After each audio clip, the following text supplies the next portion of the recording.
Good evening, good afternoon, or perhaps good day,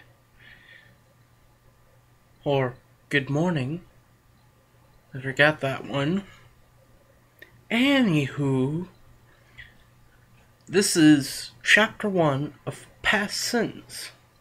And if you're thinking, oh, yeah, chapter 1, great place to start. No, there's a prelude before this, so go check it out. I'll probably put an annotated link up there so you could be like, oh, yeah, there's a prelude. Cool. So, anyways, to chapter 1. Oh, and if you're wondering, planning on cutting out all my drinking this time. So, yeah. That way I won't have a drinking problem.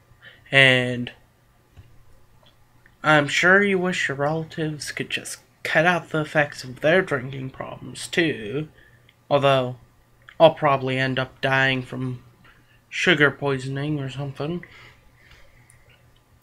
Yep, so we have chapter 1, Ever-Free Discovery. Oh, and I'm going to apologize if any of my voices don't match. Still working on that. Oh, Twilight, I just heard the news. Did those ruffians hurt you? Are you okay? Oh, I just can't imagine what it must have been like. I mean, it was probably similar to when I was pony napped by the Diamond Dogs. Still, that's just not the same as getting taken by other ponies. And I, for one, Rarity, Twilight shouted. Well, half shouted, says. And not sure how good Twilight that was. But yes, anywho, the white unicorn had barreled into the library in a huff, catching Twilight in the middle of reading a book. Spike has been organizing the library shelves, though the baby dragon was quickly distracted by Rarity's arrival. Nice, Spike, nice. Grinning stupidly, and with a smitten look on his face, Spike waved a claw. Hi, Rarity. Good day, Spike, the unicorn said, before she turned her attention back to Twilight. Now, what is it you want to say, dear? I want to tell you to relax, shared Twilight. I'm fine. Fine? Rarity echoed dramatically. How can you be fine? After such a harrowing ordeal, you must be positively petrified. And I heard they had you tied up. Oh, you must have such horrible rope burns. I'll admit, it does hurt a little when... I'll admit, it does hurt a little where they had me tied up. But Nurse Redheart already took a look. It's just a minor irritation that will go away by tomorrow. So, Rarity, believe me when I say, I'm fine. Are you sure?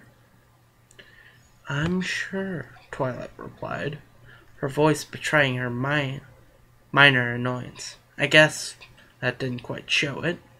I'm sure. I appreciate your concern, but every pony has already been here to check on me. Every pony? Even Fluttershy? She was actually the first. Oh, and what a horrible friend I must be, Rarity voiced, putting a hoof on her head with a pained theatrical expression. Being the last to arrive to check on you. I would have come earlier, but I was working in my shop all day. I only just stepped out to get a late lunch when Rainbow Dash found me and told me everything, and I rushed right over. Rarity, it's okay. No, it's completely unacceptable. I officially owe you, Twilight Sparkle, a favor. A what now? Twilight asked as she cocked an eyebrow. A favor. Pinkie Pie has her promises. I have my favors. You just come to me if you need anything, and if I can help, I will do my very best to assist. Rarity paused, glancing anxiously away from Twilight while batting at a few strands of her hair. Just as long as it doesn't involve excessive amounts of dirt. Twilight giggled, a little at Rarity's usual discomfort with dirt. I'll be sure to keep that in mind, but you don't have to worry about me, Rarity. I'm fine, really. Yes, getting Pony Nap wasn't exactly how I intended to spend my evening, but everything turned out all right. If anything, I'm just a little annoyed. I've been trying to get reading done all day, but because of every pony coming to check on me, I haven't even gotten past the first page. Then I shan't take another moment of your time. You just read, relax, and recover from your traumatic ordeal, Rarity said as she headed for the door, only to turn back one final time. And remember, if you need anything, I owe you one favor. I got it, Twilight replied, as she watched her friend leave before finally being able to get to her book. Fluttershy, Pinkie Pie, Applejack, Rainbow Dash, and now Rarity. She had been visited by all her closest friends. Maybe now she could get into the book she was trying to read. Spike, Twilight called a few hours later, finally a good distance into her book. Can you bring me that book I had yesterday? Mountain Valley's Geographic Guide to Equestria? Spike, who was sweeping the library, paused from his work and glanced in Twilight's direction. Didn't you have it with you yesterday? Twilight looked up from her book, deciding to stare at the ceiling, as she tried to think back. Well, I didn't think, but maybe. No, wait. I did have it. I put it in my saddlebags, so that I could have it when I read this book at the park. But then I realized I had left this book here. The unicorn began to point her hoof at different spots in the air, mentally retracing her steps. I think I said treps there. So I came back, but then Pinkie Pie grabbed me to help decorate for her party, and that took all afternoon. So the book was still in my saddlebags when I went to the party, and then I left the party to come back here, and then I got pony napped. Or, actually, she didn't say fully pony napped, she just said pony nap. Twilight quickly twisted her head round as her eyes darted about the library. The unicorn jumped to her hooves, galloping around the room in a panic, while rummaging through her drawers and checking every nook and cranny she could find.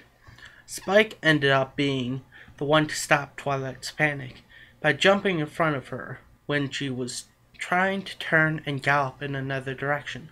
Whoa, easy, Twilight. What's wrong? My saddlebags. Where are they? How should I know? The baby dragon asked with a shrug. Oh, no, Twilight rattled off, shaking her head from side to side.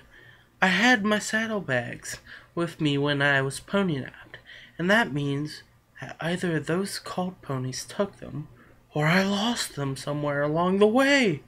No. I can replace the copy of Geographic Guide to Equestria, but I had books in that bag Princess Celestia loaned me from the Royal Library. I can't lose those books. No. Spike grabbed the sides of the panicking unicorn's head and brought her eyes to his. Twilight, breathe and think. Can't you just use your locator spell? Twilight paused for a moment, but then a smile of relief burst onto her face as she closed her eyes and focused, her horns starting to shimmer and blinking. Usually it's just like a solid glow and then blinking.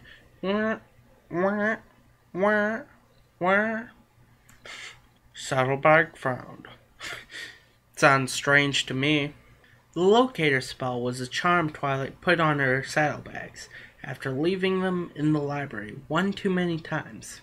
It would allow her to find her bags based on a similar magical principles based on similar magical principles that it's coming out weird, but whatever. To the spell Rarity used to find gems. Twilight's spell, however, had a wider range and was more accurate since it was focused on finding a single magically marked item, namely her saddlebags. Twilight waved her head around, crossing her eyes as she watched her horn flash at different rates. Beep, beep, beep, beep. So it's kind of like a Geiger counter, just with flashing instead of beeps. Wow. And eventually found the direction where the flashing was the fastest. The spell was pointing to a window, beyond which Twilight could see the ever-free forest. Great. That's just great. My bags are in the forest, Twilight grumbled. If it was just a normal bag of books, she would have probably left them, considering the dangers involved going into the Everfree Forest. Including quite a few things, like, I don't know, cultists, perhaps. Twilight, however, couldn't keep herself from thinking about how Princess Celestia herself had loaned her some of those books. Even if the Everfree Forest was dangerous, disappointing the president, really? Princess!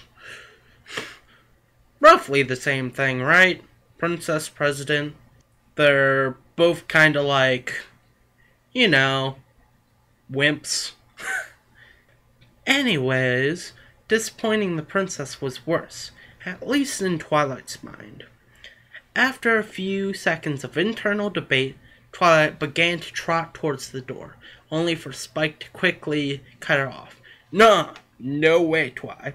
Princess Celestia would have my scales.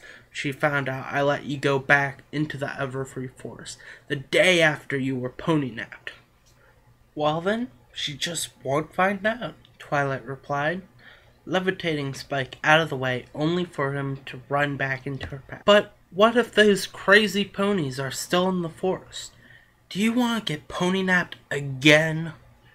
Princess Celestia's guards scoured the forest last night with the Cora's help. I doubt that any of those ponies are still there, Twilight rationalized. Besides, I need to get those books back. They're irreplaceable, and I need you to stay here in case some pony comes and needs to check out a book. This is a library, after all, and we can't just close it whenever we want. Spike was not convinced, crossing his arms and eyeing the unicorn. I still don't like it, Twilight. Can't you find some pony to go with you? Every pony else is busy, especially after they already came by to see me. Besides, I've been to the Everfree Forest before. Spike, I know how to keep myself out of trouble. Yeah, like with having to deal with Manticore and the cockatrices. I'm sure everything will be fine. There's nothing dangerous out there or anything. Yep. Nope. Nothing dangerous at all. Of course, she goes to Zikora's on a regular basis, so I guess she's used to going into it. And only a small percentage of the time does she actually run into something. Says the pony that turned to stone by a cockatrice, Spike pointed out. Twilight smiled weakly. I'll admit that wasn't one of my better moments. Still, if I'm not back in 3 hours, then you can tell the princess that I left. You can even say that I put you to sleep with a sedation spell, so you couldn't stop me. How about you put him to sleep for real with a sedation spell? Then he can't stop you. Twilight, I don't want you to go because I think it's dangerous, not because I don't want to get in trouble. Spike, I promise everything will be fine. The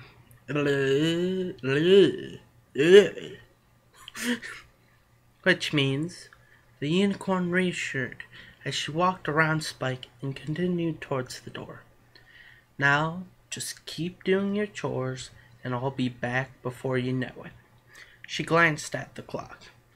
It's just after 3, so if I'm not back by a little after 6 in the afternoon, then you can tell the princess. I just strolled off there. Okay, back to then. Then you could tell Princess Celestia. But I promise I'll be back before then. So she has to try and be back before 6. Otherwise, no dinner for her. Now, has equal signs for scene change. Yeah, I'll be back in a moment. Okay, I'm back. That was probably a long moment for me, or it was a decently long moment, and probably a very, well, is going to be very short moment for you. So, yeah, because I'm going to cut out me, like, walking away from the computer and coming back. Basically. Twilight swallowed nervously, stepping slowly through the forest as she kept her head down, following the light of her blinking horn. Still blinking. Jeez. She said it was based off Rarity's spell, so wouldn't it just, like, glow and then, like, be like her spell in which it practically drags you there? In fact, when she first got her cutie mark, it dragged her straight to a boulder, which had the gems. But whatever. The threatening trees of the Everfree Forest surrounded the unicorn, their mangled and twisted branches reaching down from the canopy like deadly claws. The silence of the forest was unnerving, Twilight's ears swiveling constantly to pick up any trace of sound, as shivers ran up her spine from both the tension and the chill in the air. Okay, maybe it won't be fine, Twilight muttered to herself, finally admitting she wasn't completely ready to brave the forest alone. Although the unicorn was almost sure her mind was just playing tricks on her, she couldn't keep herself from believing every pony-shaped shadow she saw was one of the cult ponies. Dun dun dun, she's surrounded! It's a trap! Oh, well. But anyways, cult ponies coming to pony nap her again. She even barreled off the forest path a few times, trying to get a jump on a would-be assailant, only to discover it was a bush, or a tree branch. Amazing. There! It's a cult pony. Ugh, tree branch. Really? That reminds me of when Rainbow Dash was like, oh, clouds! And then, like, beat up the clouds because they were shaped like a dragon in, the one play that they were doing, believe Hearts Warming Eve. Anyways, back on topic. The situation was made worse as dark, gray, and threatening clouds rolled in over the forest. Everfree's first spring thunderstorm.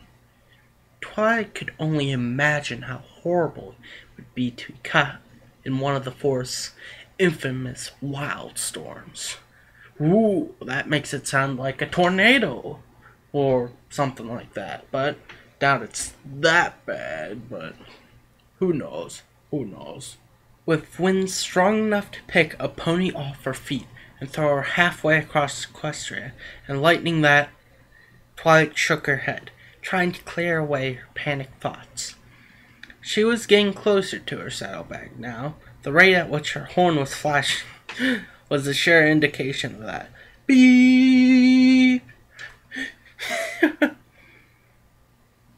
She just needed to get those bags, and then she could just teleport back to the library.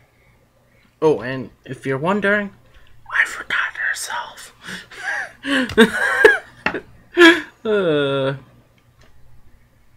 Okay, just hold it together, Twilight. Just hold it together a little longer. You can do this, the unicorn whispered to herself in a half-hearted pep talk. Oh, and I added, you can do this. Just for the hell of it. Or, Ponyfire would say, the hey. A pep talk she tried to continue as she rounded a bend in the path, only for its words to die in her mouth. Ooh, I don't want too many things dying in my mouth.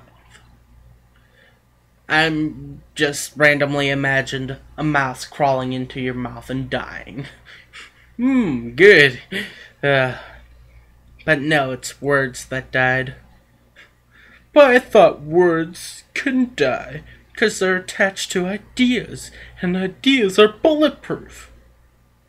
Anyways, as she came to a stop, as she glanced about, her pupils constricted to small dots. As her breathing quickened, her locator spell had been back to where she had been the night before. Oh no, this is looking bad. The forest clearing where the spell had been cast, the same place where she had been held captive by the cult ponies. Dun dun dun! For a moment, Twilight had to fight the overpowering urge to teleport back to the library at that very moment and leave her saddlebags to their fate. Abandonment! You can't just abandon your saddlebags. That wouldn't be nice. Nor can you abandon what else is in the bushes. Foreshadowing, foreshadowing, foreshadowing. Although I probably told you what's in the bushes, maybe. That urge, however, subsided when Twilight noticed her horn was blinking faster near the very edge of the clearing. Of course, edge of the clearing, where the guards don't look. After trotting just outside the clearing and rummaging through a few bushes, Twilight found her saddlebags. Those are evidence, Missy. Gotta leave them at the scene of the crime. Nah, the guards will be like, whatever. We didn't even look out there, so... The cultists had probably tossed them aside once they finished carrying her to the clearing. Carrying the bag back with her magic, Twilight stepped back into the forest clearing. She opened the map. Wait. Oh, flaps. Not map, flaps. She opened the flaps. Oh, of her bag, of course. Breathing a sigh of relief as she checked inside. None of the rare books were missing. In fact, nothing was missing. Not even the most common texts she had been carrying. It was a discovery that brought a smile to Twilight's face as she levitated the bags over her head and settled them back to her bag.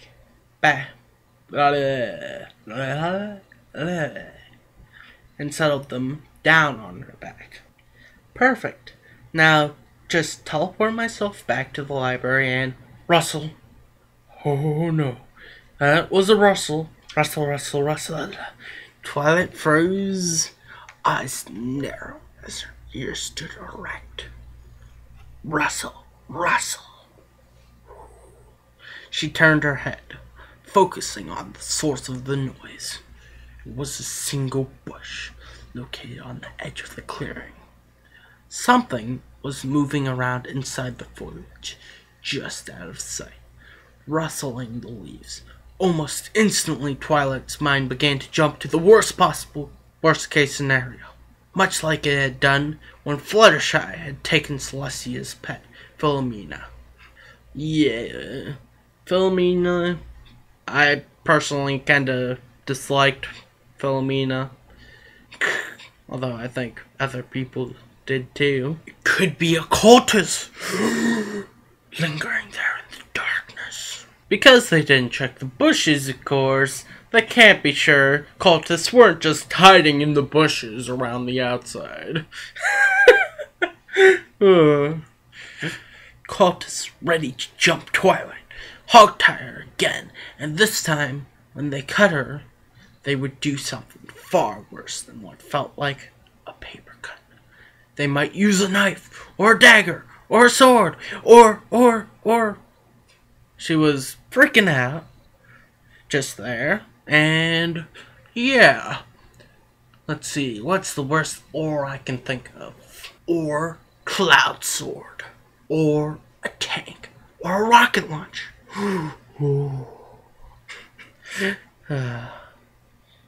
Anywho, Twilight shook her head hard. No, she couldn't think like that. That bush was too small to hide a full-grown pony. Especially with a rocket launcher. Probably. It's like, haven't you ever heard of hammer space? That's how elephants can hide behind little trees in cartoons and stuff. And how, like, Pinkie Pie can pull random stuff out of her head or whatnot. Or, like, do the most random things. Or sneeze confetti and whatnot.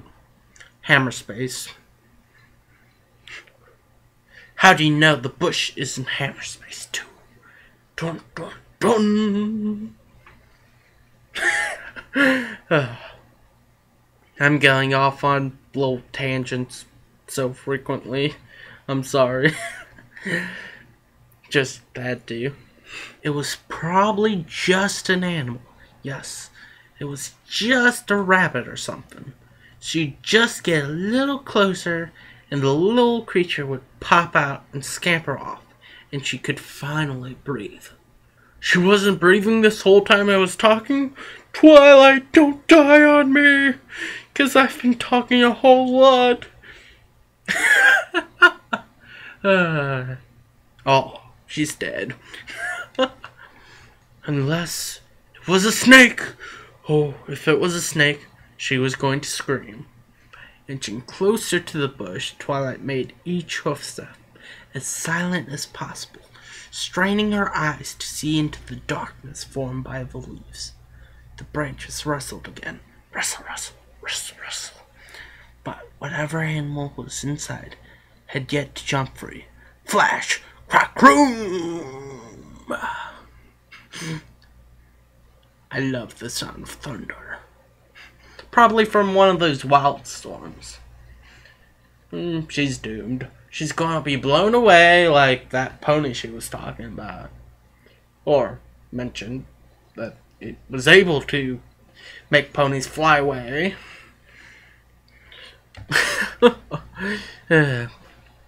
Twilight leapt a foot in the air. Ooh, she can fly! Before galloping to the exact opposite direction of the bush and diving behind a tree on the far side of the clearing. Her heart was pounding so hard, it felt like it could burst out of her chest.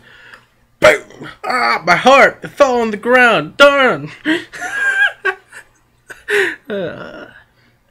Twilight putting a hoof over it to ensure it remained inside her ribcage. Wow, this is serious stuff if you actually have to use a hoof to keep your heart inside your chest. She then began breathing deeply, trying to calm down. It was just the storm, Twilight told herself. Just the storm you said was super dangerous before. Just the storm. Twilight told herself, looking up at the threatening sky above the forest. It's just thunder. It was just thunder. thunder that scared me half to death. But it was just thunder. As the unicorn tried to calm herself, she began to hear something over the sound of her own breathing. Dun dun dun! Think I'm abusing the ability to go done. It was soft at first, but as Twilight managed to slow and quiet her breathing, she began to hear the sound more clearly. It was crying. Aw. Some pony nearby was crying from the sound of the voice. Oh. From the sound of the voice, it was a young filly. Thought it said she was crying because of the sound of the voice. But no, it was and from the sound of the voice. It was a young filly. Not she was crying from the sound of the voice. No, because she's crying from the thunder. Don't mind me. I'm crazy. Hello? Twilight called out, her ears swiveling as she tried to pinpoint the sound. Radar, turn on. Sound located. Oh, wait. Is some pony there? The crying quickly fell silent, as if the voice's owner was trying to hide. Still, Twilight had been able to figure out the general direction the voice was coming from. Moving back into the forest clearing as she continued to listen. It's okay, I'm not going to hurt you, Twilight called out. She looked around. Of course, I was kind of silent for being called out, but whatever. You can imagine that whispering called out with low but high decibel in a calming voice. Obviously, put it in my voice as well, because I'm that awesome. I could pull that off easily, making it sound loud and soft at the same time. She, however, heard no voice call back to her. Maybe her imagination really was getting the best of her.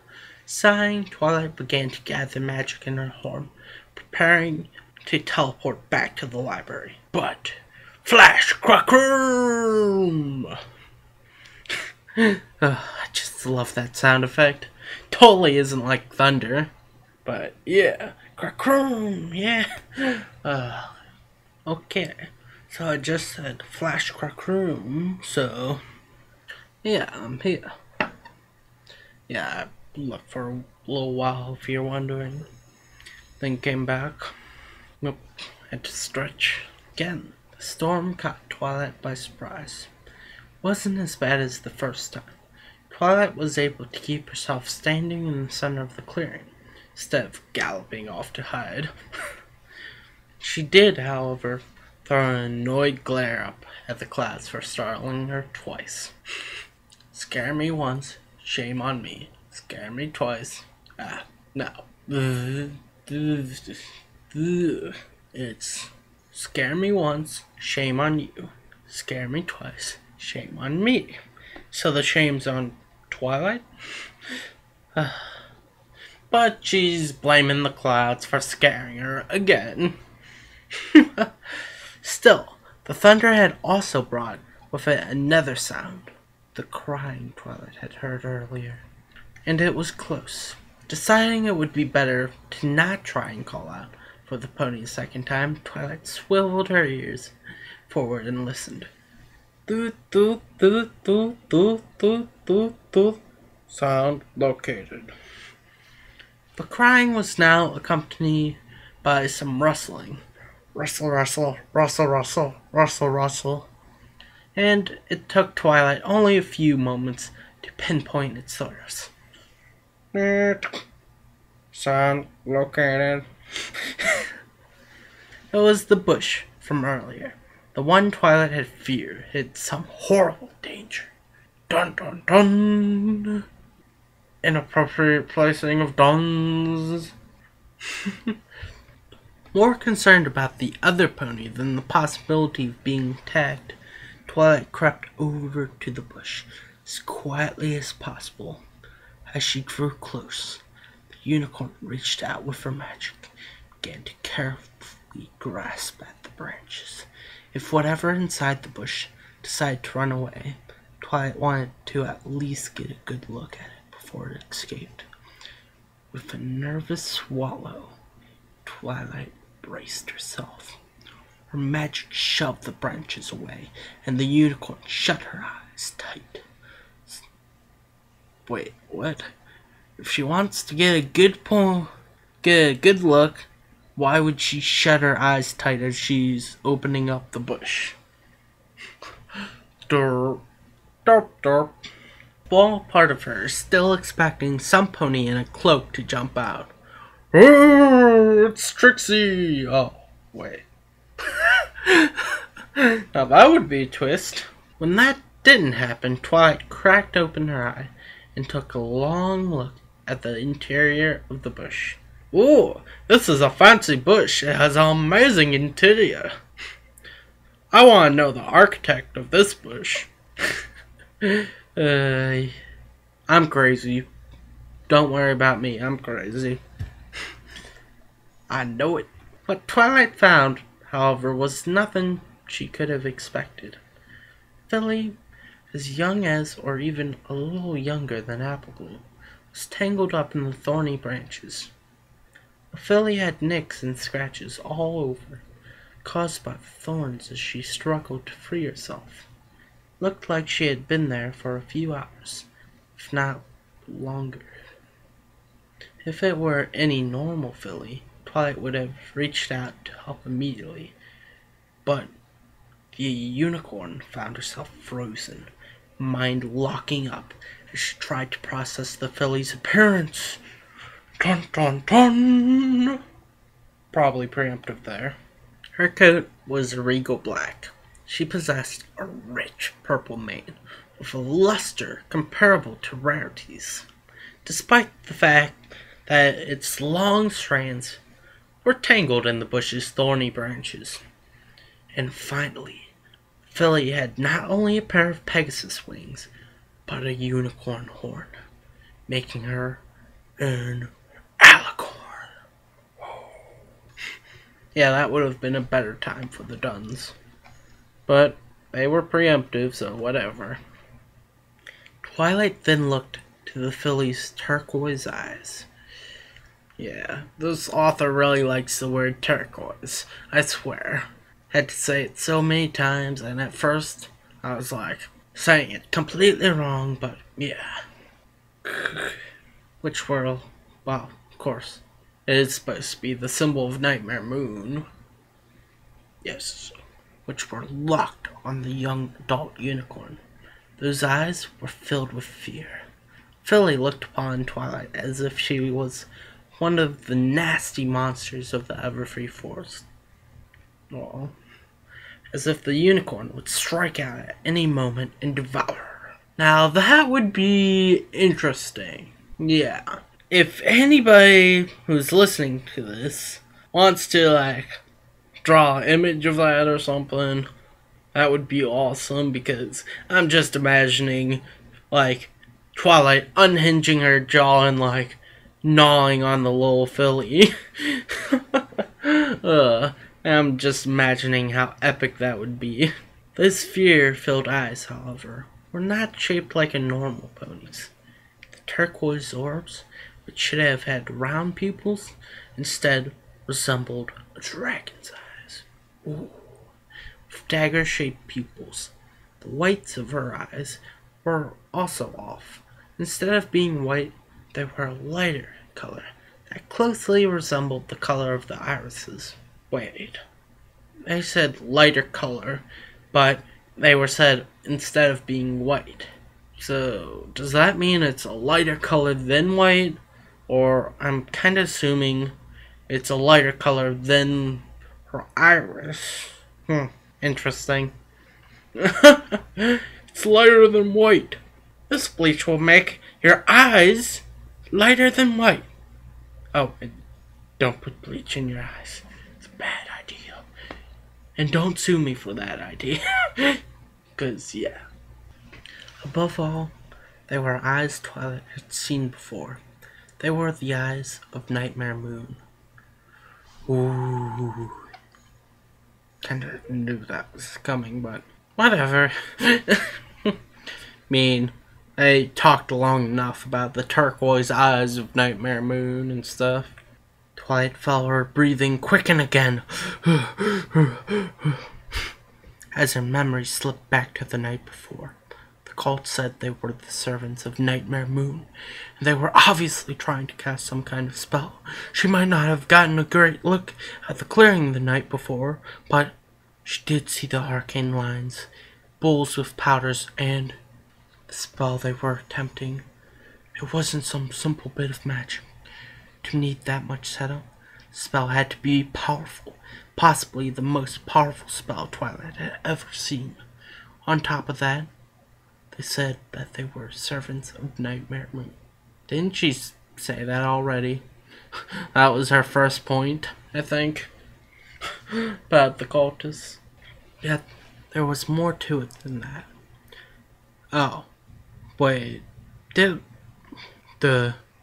think I might have reread part, but if I did, I apologize. If I didn't, whatever. Just seems too similar. When they started to cast the spell, Twilight could feel it in her horn. The air became saturated with arcane energy, and as the spell began to progress, the magic began to change, to feel familiar. It was the kind of magic she hadn't felt since Twilight's pupils narrowed into fine points from the horror of the idea she had formulated. What if the spell cast was supposed to bring back Nightmare Moon? Ooh, scary thought there. And what if it worked? Ooh. It took her long enough to come up with that idea. It was insane. Something that shouldn't be possible. Yet, how else could she have felt such a strong aura of magic in the air? Why else would a filly she had never seen before, an alicorn, such a strong resemblance to the infamous Mare the Moon, be in the same clearing? Ooh. Random chance. I'm chalking that up to coincidence. She just happens to be in the clearing. Has no connection to this cultist whatsoever. Was that their goal? To resurrect Nightmare Moon? Did it work? Had the cult succeeded in bringing back Nightmare Moon? Was this Nightmare Moon? It had to be. There wasn't any other explanation for the intensity of the spell, nor the appearance of the filly. That crazy cult had actually brought back Nightmare Moon, and she had to warn some pony, tell some pony. She had to write to Princess Celestia immediately. Or better yet, she had to confront this thing before it could get away and hurt some pony. Wow. I have a way too active imagination. I was just imagining, like, Twilight pulling out a baseball bat and starting to pound the filly in. Disturbing images there, but yes, not the most disturbing I've had. Even if she was the size of a filly, Nightmare Moon could be... Wait. Oh, yeah. Thing before it could get away and hurt some pony. Even if she was the size of a filly, Nightmare Moon was a master of deception. As far as Twilight knew, this was all just a trick. It's a trap! The alicorn could have simply been attempting to lure some pony into a trap. As I said, it's not a trap. Wait, I didn't say that. I said it was. But I don't think it is. Okay, back to where I was. Okay, I just said the alicorn could have simply been attempting to lure some pony into a trap, lying in wait for some pony to get close for attacking. Twilight bristled, furrowing her eyebrows as she glared at the filly. I know, Twilight began harshly, only to stop abruptly. With just those two words, the filly shrank away, whimpering, shutting her eyes at the bush's thorns, left fresh cuts and scrapes on her body. Oh. Twilight, you're being evil. Stop bullying a little girl. Jeez. When the filly finally dared to open her eyes again, Twilight lifted her hoof and reached out as slowly as possible. Still, the result was the same. The filly shielded away, whimpered, and trembled, and succeeded in injuring herself further on the bush's thorns. It was a reaction of pure fear. Sad. Twilight's brain did a flip-flop, trying to process this. Nightmare Moon was one of the greatest threats Equestria had ever faced. She was a monster that tried to, at best, scare Twilight and her new friends away, and at worst, get them killed. In a way, isn't Luna doing the scaring part with the whole Nightmare Night episode and stuff?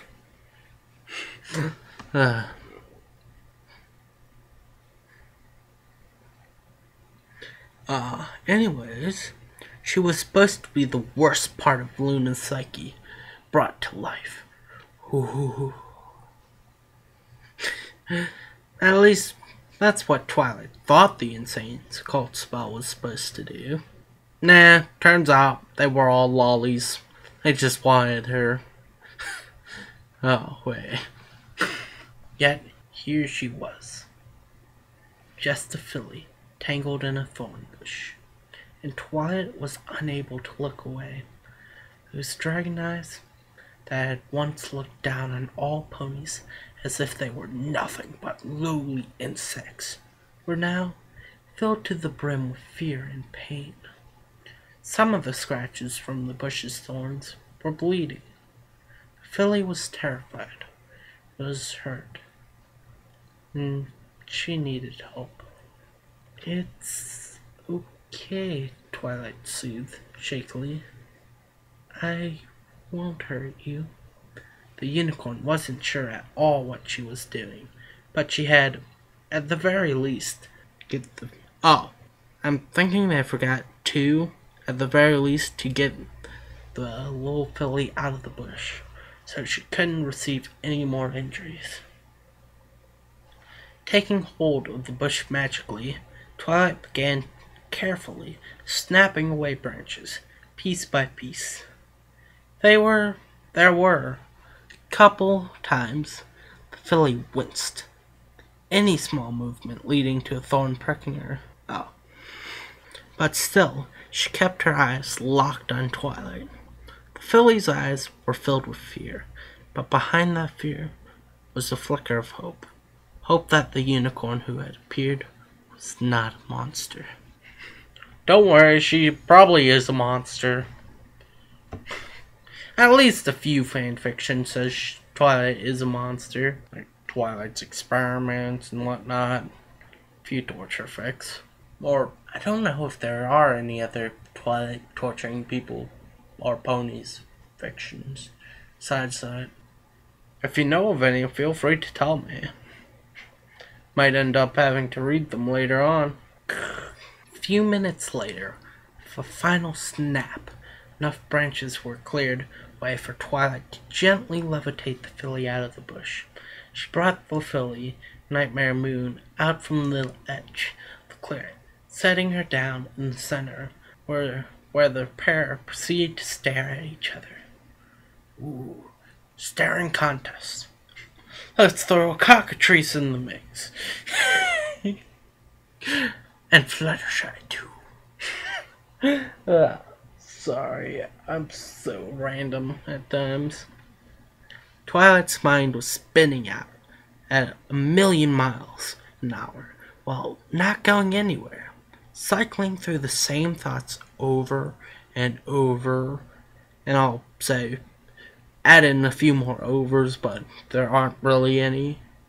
Over again. Was this really Nightmare Moon? Was that the purpose of the spell last night?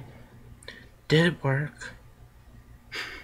Yes, it was probably the purpose of the spell. As I said, all the cultists are lollies. Or, wait, no, lolly refers to the girls, I think. So lollicons, I think it was, for the people. Anyways, doesn't matter now. Okay, how did it work? How could there be a nightmare moon without Luna? Weren't they one and the same? Why was Nightmare Moon so small? Did the spell not work? Was Nightmare Moon just trying to trick her into taking her back to Ponyville? Was she only pretending to be small and helpless? Was she dangerous? Was this really Nightmare Moon? Oh, it could be a changeling! Oh. Doubt it. Round and round the thoughts circled, Twilight unable to stop herself. It was a thunderstorm. Finally managed to break the endless loop. Oh, for a second there, I thought they were going to compare her mind to a thunderstorm. But, whatever. I was wrong. Another crack of thunder cut through the air and snapped Twilight back to reality. And just as quickly, the unicorn noticed that the filly had rushed up to her, trembling like a leaf. Filly clung to Twilight's legs. Or leg. Eyes shut tight. She was scared of the thunderstorm. Would Nightmare Moon ever be scared of a thunderstorm? Could she just be playing a trick? Trying to lull the unicorn into a false sense of security? Twilight just couldn't be sure. Her mind was telling her that the filly couldn't be trusted. That she should just leave her here, in the forest. Tell Princess Celestia and let the princesses deal with it. Abandonment! That's the answer! Abandon her! Yay! If she did, then there was a chance that the filly would disappear. No, the filly was danger to Equestria. Twilight had to keep track of her, if only to be sure she couldn't hurt any pony. That, and Twilight couldn't deny it didn't feel right to leave any pony alone in the dangerous forest. Especially a little filly, I would say. Conscience turns on, conscience tells me, save the little girl. Except for the little demon dude, he's shouting, just bury her alive, abandon her, kill her, something.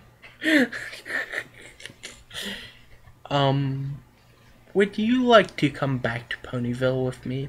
Twilight asked, unable to think of a better way to try and ask the filly to come along willingly. The little pony remained silent. Her eyes spoke her reply.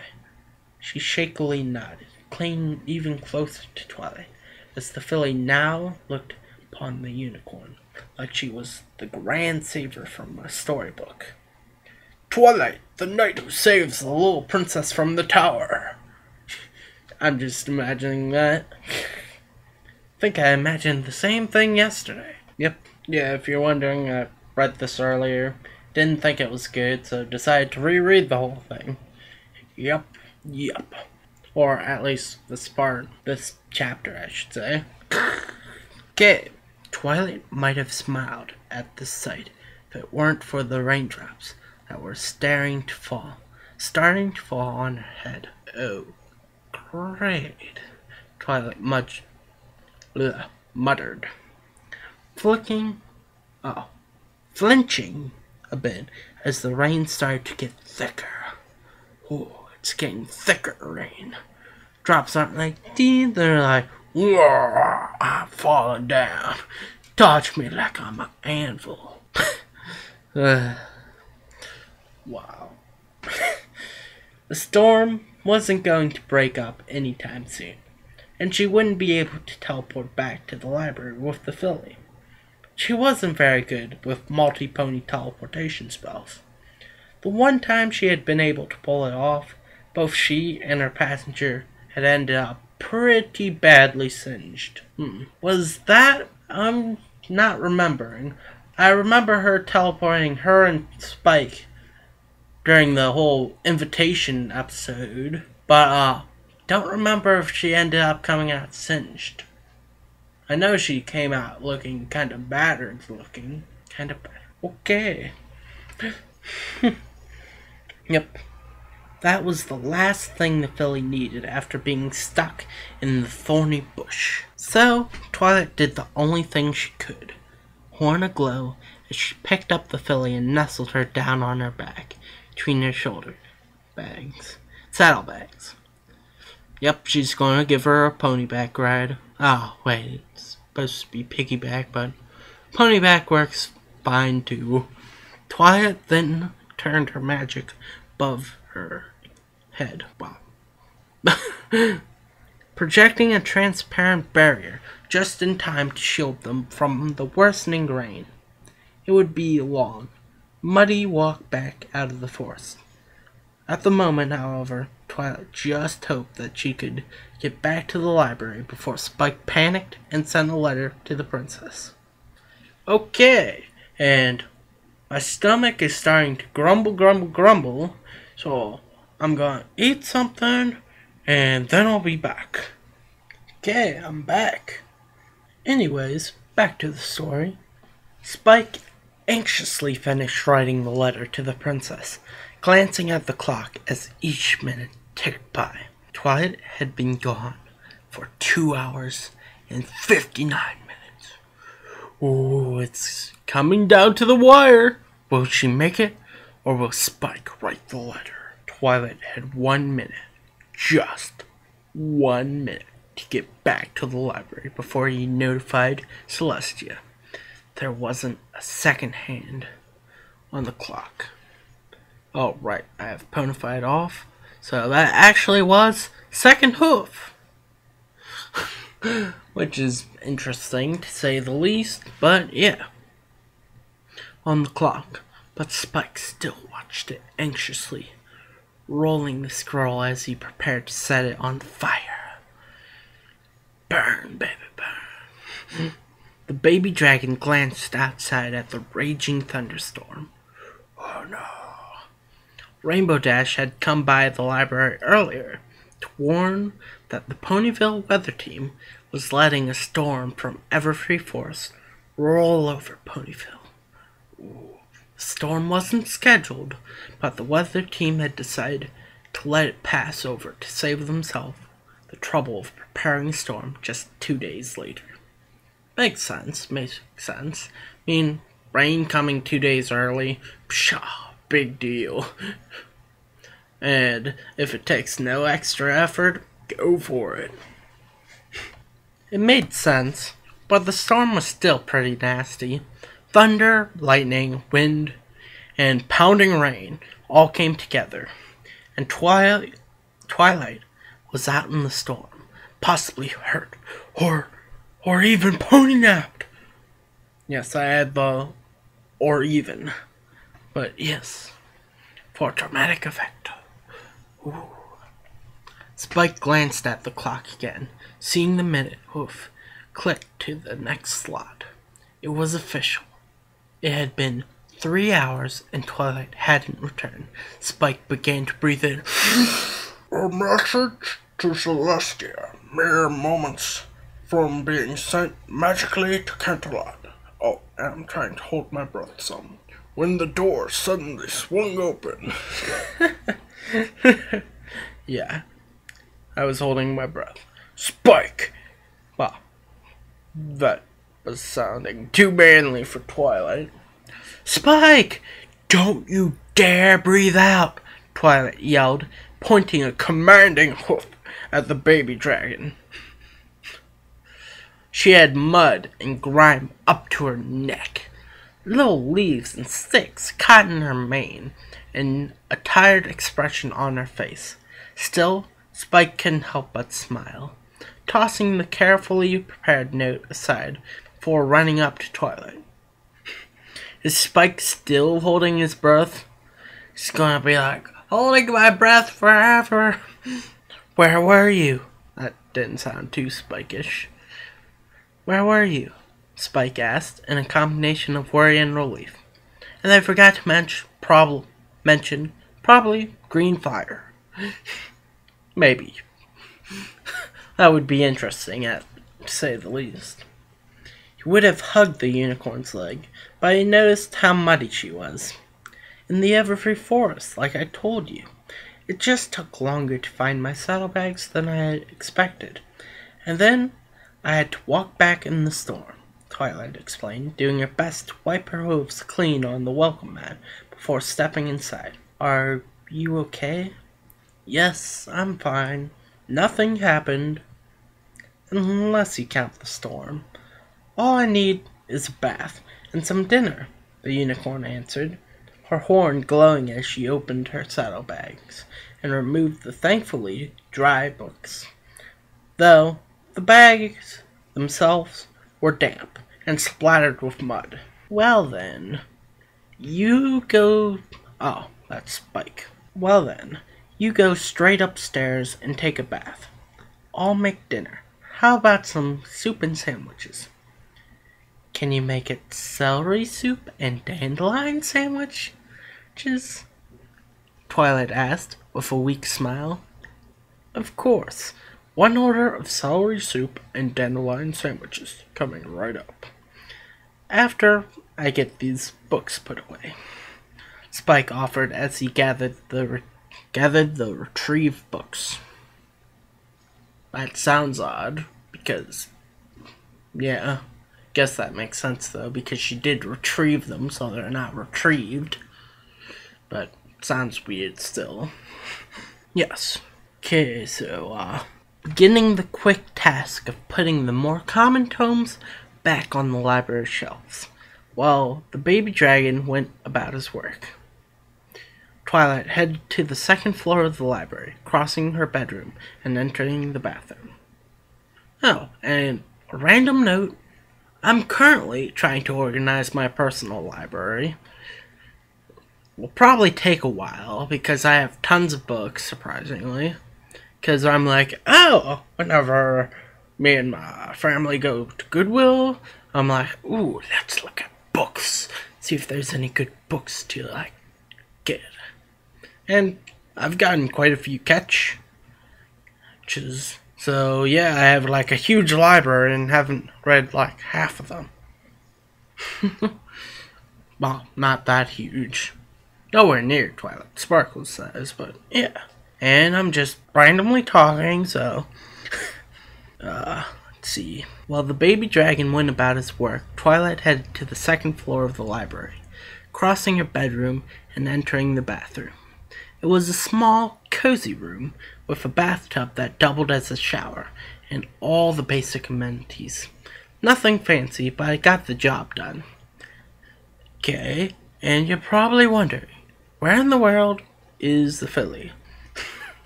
Yeah. Twilight slipped into the bathroom before shut and locked the door, breathing a sigh of relief before looking over her shoulder. Still lying on her back, nestled between her saddlebags, was the filly Nightmare Moon. She had curled up and fallen asleep halfway back, and Spike didn't notice her halfway back to the library, and thankfully Spike hadn't noticed the breathing black mass that was partially hidden by Twilight's mane and saddlebags. That's something you usually notice. For the moment, Twilight just let the filly sleep, turning on the bathtub faucets as the tub started to fill with hot water. The unicorn opened the medicine cabinet, gathering first aid supplies, while most of the injuries the filly had from the thorny bush were tiny. There were a couple Twilight wanted to bandage. Twilight waited until the tub was almost full before shutting off the faucets, the perfectly warm water gently streaming in the cool bathroom air. At this point, Twilight turned her head back, lowering it as she gently nudged filly Nightmare Moon with her nose. Took a few nudges, but the little black-coated pony finally began to wake up. Nudge, nudge, nudge, nudge. No, stop that. Nudge, nudge. Wakey, wakey. Yeah, I'm up. That was completely out of... Well, it was in context, but... Not part of the story. You know what I mean. The filly looked about the room, taking in her surroundings before looking at Twilight, who offered a gentle smile. Don't worry, you're safe here. This is where I live, and you won't have to worry about the storm or anything here, Twilight assured. Still, after walking around in that storm, I need to get cleaned up. Would you mind getting off my back while I take a quick bath? Philly shook her head once, very carefully and cautiously getting her hooves before jumping off of Twilight's back. I could imagine it would be hard to get to your feet on someone's back, especially a pony's back, because of the shape of it, and with 4 legs. That would be difficult. Right. Well, guess not as difficult as with 2. Yep. Okay, so she just jumped off Twilight's back, using her wings to slow her descent. When her hooves were on the floor, the filly laid right back down again on the soft bathroom mat, curling back up into a tiny black-coated ball. Twilight found this behavior a little bit strange, but she just guessed that the filly was tired and wanted to go back to sleep. The unicorn was now able to levitate her mud-splattered saddlebags off her back and climb on into the bathtub, the warm water feeling wonderful as she used a brush to get clean. She intended it to be a quick bath, more worried about getting clean than enjoying the water. Once the mud was gone and all the little sticks and leaves were out of her mane, Twilight climbed out and toweled herself off while she let the tub drain. When the dirty water was gone, she began filling the tub again, but this time only a quarter of the way full. It was a very shallow bath, perfect for the small filly. Twilight was able to levitate the miniature Nightmare Moon look-alike into the water, the little pony offering no protest, but a few winces as the warm water came in contact with her scratches. Twilight then used a brush, cleaning some of the mud that had managed to splatter up onto the filly. Despite riding the whole way to the library on Twilight's back. Right. With the filly clean, Twilight lifted her out of the tub, toweled her off, and used the first aid kit to bandage the worst of her cuts and scrapes. All the while, the unicorn was amazed with how cooperative the filly was, despite acting sad and tired. Would Nightmare Moon really allow herself to be bathed and bandaged without protest? Sure, such a regal pony might expect to be waited on by her servants, but that wasn't what Twilight was doing. She was treating her like a fool, and the real Nightmare Moon wouldn't accept being treated like a fool. Hello, and yeah, I'm currently recording again because part of last clip got cut off, so I'm going to continue here, and I might as well apologize now because I have mucus in my throat. I ate some spicy food to help it a little bit, but yes, I might have some gurgle problems or whatever. So yeah, let's begin. Would Nightmare Moon really allow herself to be bathed and bandaged without protest? Sure, such a regal pony might expect to be waited on by servants, but that wasn't what Twilight was doing. She was treating her like a fool, and the real Nightmare Moon wouldn't accept being treated like a fool, no matter how small or young she actually was. Again, the question of whether this filly really was Nightmare Moon rose up in Twilight's head. She was becoming less and less sure. The resemblance was undeniable. If the little pony had a flowing, magical, star-dotted mane and tail, then she looked exactly like the Mare in the Moon. Besides the issue of age and hair, this filly just wasn't acting like Nightmare Moon, at least in Twilight's opinion. She didn't talk down to Twilight, nor did she threaten her. She hadn't even said anything yet, and the silence was even stranger. And if she didn't act like Nightmare Moon, that raised another question. If she wasn't Nightmare Moon, then who was she? Twilight couldn't focus too much on that train of thought. A knock coming at the door as she was putting the last bandage on the filly. "Hey, Twilight, I've got your dinner." "Thank you, Spike." That was horrible. "Thank you, Spike," Twilight replied, glancing back at the door to make sure the baby dragon wasn't coming inside. "But, I'm really hungry after hiking through the Everfree Forest in the storm. Would you mind making me another sandwich and a bowl of soup?" "No problem," the dragon proudly shouted from the other side of the door. "I made a big batch of the celery soup, and we should have plenty of stuff for sandwiches.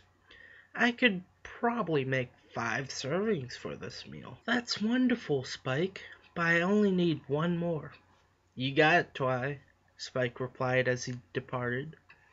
Twilight listened for her assistant's footsteps to reach the bottom of the stairs before she opened the door. She checked the bedroom, making sure Spike really had left before she stepped out. The filly followed, staying close to Twilight as they crossed the room and moved towards the bed. The meal Spike had brought in was sitting on her bedside table. It looked good, and the unicorn was starving, but instead of digging in herself, she levitated the filly up onto her bed and then set the food out in front of her. "Here you go ahead and eat this. I'm going to go downstairs and talk with Spike," Twilight said, her words coming with a comforting smile. Filly again didn't offer more than a simple nod in reply. She then leaned forward, taking bite from the sandwich. Bite that was quickly followed by another, and another, and another. The filly was eagerly devouring the food. It was the first real sign of life Twilight had seen from the Nightmare Moon look-alike, and it was encouraging to say the least. For now, however, the unicorn had to leave the filly alone to her meal. She had to go downstairs and tell Spike the truth before the baby dragon discovered the filly for himself, assumed the worst, and sent a letter to Celestia. It had taken a couple hours to convince Spike not to write to Celestia and tell her about the filly. He, like Twilight at first, assumed that she was Nightmare Moon reborn, and that Celestia had to be told. He had even written up a letter and was about to send it before Twilight snatched it away and threw it in the garbage. Twilight's arguments were weak. All she could really say was that the filly didn't seem to act like Nightmare Moon. In her logical mind, Twilight knew that Spike was probably right. They needed to tell the princess. But once again, the unicorn's imagination began to betray her. Celestia had banished Nightmare Moon to the moon for 1,000 years. Twilight feared she would do the same to the little filly, and that just didn't feel like something the filly deserved. In the end, Twilight only got Spike to agree to the silence by promising she'd go buy him a large sapphire from Rarity as a bribe. It wasn't how she would have wanted to attain. It wasn't how she wanted to attain his silence, but Spike had Pinkie Pie promised that if she got him the gem in the morning, he would keep quiet about the filly until she wanted to tell Princess Celestia. Having eaten her own dinner during the negotiations, Twilight made her way back up to the bedroom. She was a little worried that what she would find. There was a chance that, in the past 2 hours, the filly had grown into adult Nightmare Moon and was ready to attack. Yet, after she opened the bedroom door, Twilight saw that the filly was still sitting on the bed, the sandwich and soup eaten. Taking a moment to steady herself, Twilight approached the filly again. She had found herself torn on just how she was supposed to act. Nightmare Moon could and had tried to plunge Equestria into eternal night, but the filly didn't seem like a danger. She should have consulted Princess Celestia already, but she just wasn't sure enough. It was a stalemated war between her fear of what the filly could do and her fear of what okay, it was it was a stalemated war between her fear of what the filly could do and her fear of what Celestia would do if she found out. She wasn't convinced enough to tell the princess, but she couldn't let her guard down either. If she did, there was a chance the filly would show her true colors, transform into Nightmare Moon, and attack. It was better to be safe than sorry. Twilight chose to keep her guard up. She watched and be ready to bolt out of the room should things become dangerous. At the moment, however, she needed to find out more about the filly.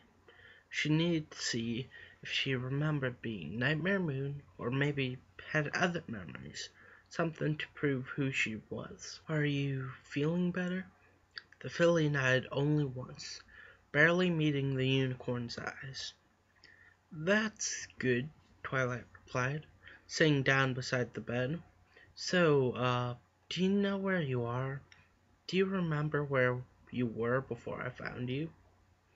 Philly shook her head, the first of many such replies, as Twilight began a long chain of questions, asking the filly what she did remember, what she knew, and other such things. There were a few nods here and there, but most of the questions were met with a shake of the filly's head, her eyes slowly tearing up. Upon the last question, when Twilight asked Philly if she remembered her name, the little black pony broke down and began crying. It wasn't wailing or outright sobbing, but a quiet cry, the filly sniffling as tears poured down her cheeks. Twilight now began to understand why the little pony had been so quiet and subdued. She was scared and confused. The only memories she seemed to have were the ones of the past several hours. She had no memories of her own, yet possessed some common knowledge like an understanding of equestrian language. Twilight found it difficult to even imagine having so few memories. It did, however, support Twilight's theory that this little filly had been produced by the spell cast by the colt. It would make sense for her to only have a few hours of memory, as the spell had only been cast the night before. Again, the question of whether or not the filly was really Nightmare Moon reared its ugly head. The spell's purpose was to recreate Nightmare Moon, and it was working until Princess Celestia and the royal guard intervened. The spell was interrupted, meaning the filly was product of an incomplete spell, and there was often no way to predict what effects an incomplete spell would have. It was a question Twilight chose to shelve in her mind for later, mostly because the filly was still crying. It was a sight that pulled at her heartstrings, putting her at war with herself. Twilight had every desire to keep her guard up in case the filly was truly dangerous, but at the same time, she couldn't in good consciousness ignore how scared the filly was. So, despite her own anxieties, Twilight crawled up onto the bed and lay down beside the young alicorn, doing her best to comfort her while the little black pony continued to cry, letting out the pent-up fear and anxiety that had been building inside of her for the past several hours. It took about half an hour for the filly to finally calm down, crying herself dry. The tears, however, seemed to have a good effect for the filly, as she looked less scared than she had been. She lay right next to Twilight, with her head leaned against the unicorn's shoulder as she tried to dry her eyes. Feeling better? Yes. Yes. No, that's two. Yes. Oh. Yes, the filly shakily answered. The first word Twilight heard her say the entire night. The voice had a musical quality, but a fragility to it as well. It reminded Twilight of the time she had seen an earth pony playing crystal juice glasses with water, a glass harp. Oh, and they have a link there. I'll probably include that link for you guys. And yeah, my voice definitely isn't musical quality. It's like kind of quality right now, but yes. It was a feat made easier by the special horseshoes the pony had on, but it was still impressive to watch and listen to. Voice like a glass harp.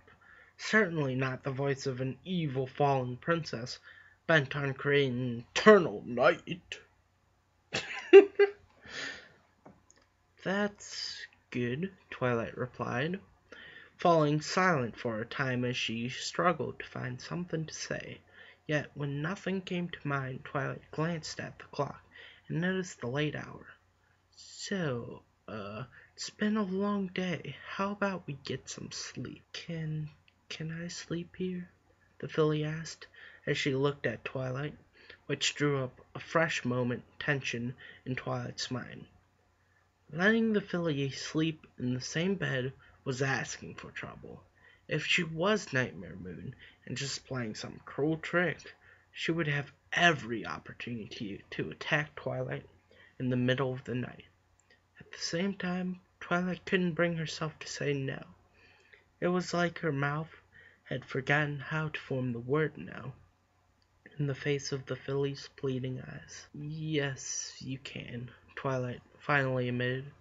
But how about I make it so we're both more comfortable? With that, the unicorn's horn lit up as she shifted a few blankets and pillows around. Within a few moments, Twilight was under the covers of her bed, while the filly lay comfortably on top next to Twilight, with her own blanket and pillow. Soon both Twilight and the filly were stifling yawns, like that, as the long day had taken its toll on them. It was still relatively early, barely getting close to 9 o'clock, but Twilight was more than willing to call it a night. Another yawn gripped the unicorn as her eyes started to droop a little. Miss Unicorn? Twilight was drawn back from the edge of sleep as she lifted her head, her eyes meeting the filly's. I'm sorry, I guess I never introduced myself. My name's Twilight Sparkle. Okay, Miss Sparkle, can I ask you something? Yes? Do you want me to leave in the morning? The filly asked as she snuggled into Twilight's side, fearing her answer. What makes you think I'd want you to leave? The filly bit her lips for a second before continuing. You were mad when you first saw you were mad when you first saw me. I just didn't think you wanted me around. It's not your fault. I just thought you were some pony else for a while, Twilight assured. But no, you don't have to leave in the morning. The filly smiled at this, the first honest smile she gave all evening. With that concern put to rest, the filly yawned and closed her eyes. Within minutes she drifted off to sleep, Twilight falling soon after. And that's the end of the chapter. Yay! So, yes, I should finish editing and finally get on to the next chapter.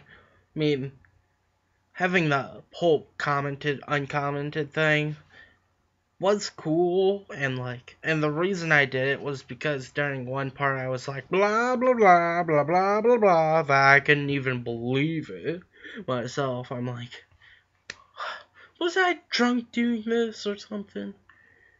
But, yeah, seriously. I mean, I was commenting way too much. So, yeah, I'll try and tone it down a bit. Comment every so often, but not be like blah blah blah blah blah blah. Because I know I wouldn't want to hear myself blah blah blah blah blah blah blah. And I seriously doubt you do. And what I'm doing right now is basically blah blah blah blah blahing. So, hello, goodbye, farewell, have a nice life.